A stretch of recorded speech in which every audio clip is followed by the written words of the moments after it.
and I've played. Yeah, it's been a lot of characters who were born minor or one son. And there are the recent characters, like the Crybaby and Gleesoff of Gleesoff's Fables.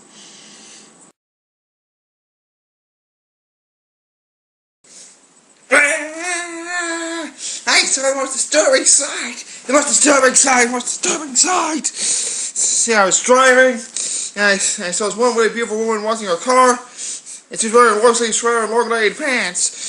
What gives? That's the woman. I was having sex with woman wouldn't take up her search. What's the point of doing it if I can't take a break?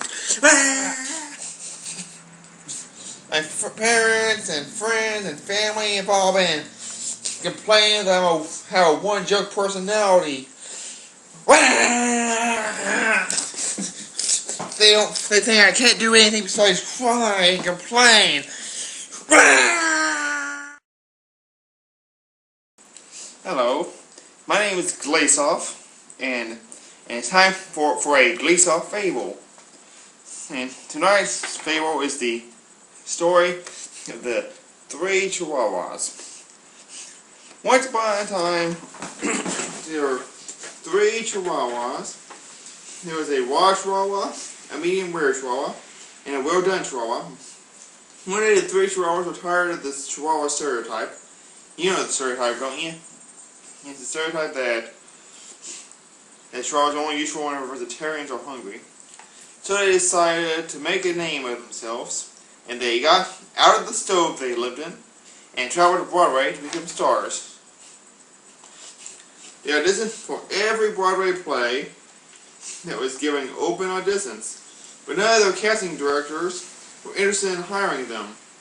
It wasn't because they were small, it wasn't because they smelled terrible, and it wasn't because of their mediocre singing abilities, but it was because they were not paying. One time, there was this really hot chick. She was the most beautiful woman in high school, by fact and not opinion.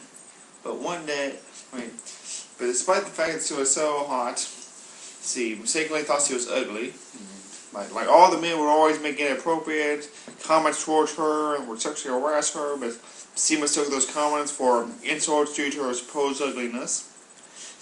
You know, the other women were really jealous of her, and they'd be mean at every chance, but she only thought their meanness was out of hatred of her being ugly, because in this high school, other people were supposed to be made fun of. Yes, pretty much the only person he knew. So he promised to leave everything to me when he died. But he was an old slacker. I was asking him to write a reel. He keeps saying he'd do it tomorrow. So tomorrow I asked him to write a reel, and he said he'd do it tomorrow. So next I asked him if he wrote his reel. He said he'd do it tomorrow. Eventually, tomorrow turned into next week. The next week turned into next month. Then the next month turned into later. I asked him to write his reel, so he could put me in his reel, and he kept saying he'd do it later. But then he died before he could write his reel. Since he had no will, all of his stuff had to be auctioned off, and the bank got all of his money, and I couldn't afford any of the stuff they promised me. I was planning to sell all of his expensive stuff and make more money. And the moral to the story is that if you're planning to put me in your will, then don't be a slacker.